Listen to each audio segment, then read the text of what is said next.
Bonjour à tous, dans cette vidéo nous allons voir les différentes propriétés de la fonction cube. Alors on va reprendre la courbe représentative de cette fonction, tracée ici, et on va commencer par regarder un petit peu cette courbe. En fait on voit que cette courbe elle ressemble un petit peu à la courbe de la fonction carré, sauf que on a une branche de parabole qui part vers le haut ici, et donc pour la fonction carré on avait la même branche de l'autre côté, et bien là qu'est-ce qui se passe? Elle part dans l'autre sens. En fait ça s'explique par le fait que on avait vu qu'un carré était toujours positif. Quand on calcule le carré d'un nombre négatif, les deux signes moins s'annulent et on obtient un nombre positif. Eh bien, ce n'est pas le cas avec la fonction cube, puisque on se retrouve avec 3 signes moins. Donc du coup, le résultat d'un cube d'un nombre négatif est aussi négatif. C'est pour ça qu'on a une parabole qui va être orientée vers le bas au niveau des nombres négatifs. Alors, première propriété qui va nous intéresser, c'est celle-ci. La fonction carré, alors c'est pas la fonction carré, c'est la fonction cube. La fonction cube est impaire. Qu'est-ce que ça signifie?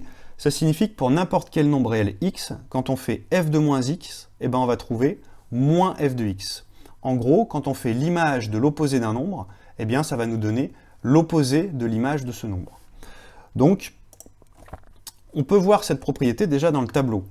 Si on prend l'image de moins 0,5, ça nous donne moins 0,125, et c'est bien égal à moins l'image de 0,5. Et ça marche pour n'importe quel nombre. On prend 2, on regarde l'image de 2, c'est 8, l'image de moins 2, c'est moins 8. On voit bien que les images sont opposées. Et en fait, ça va se traduire aussi graphiquement. La courbe représentative de la fonction cube est symétrique par rapport à l'origine du repère. Donc si on regarde la courbe de la fonction cube, on voit en fait que la branche qui est ici, eh bien on l'obtient exactement la même de l'autre côté, mais orientée dans l'autre sens. Et en fait, ça traduit le fait que cette courbe, elle est symétrique par rapport à l'origine du repère. Donc en fait, c'est une propriété de toutes les fonctions impaires. Quand on a une fonction impaire, eh bien, on obtient une courbe qui va être symétrique par rapport à l'origine du repère.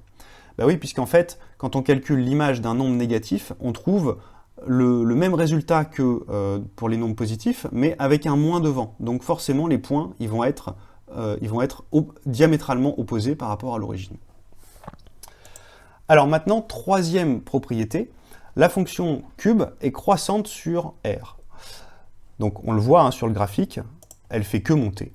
Donc si elle est croissante sur R, ça veut dire qu'elle n'a pas d'extrémum, elle n'a pas de maximum, elle ne s'arrête jamais ici, et elle n'a pas de minimum non plus, puisqu'elle continue vers le bas. Donc on peut faire son tableau de variation. Son tableau de variation est assez simple finalement. On va avoir x dans la première ligne, x qui va de moins l'infini à plus l'infini, et x au cube en bas, et on aura une seule flèche dans le tableau, une flèche croissante.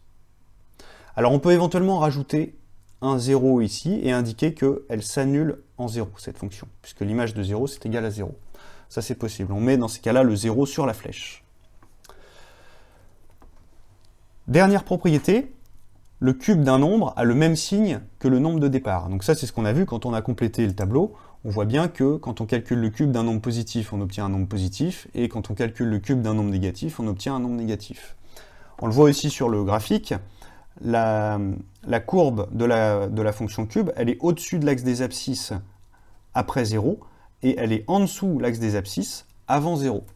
Donc, au niveau du tableau de signes, on va obtenir cette fois-ci un tableau avec deux signes, donc x en haut, moins l'infini, plus l'infini. Elle s'annule en 0. Donc x au cube s'annule en 0.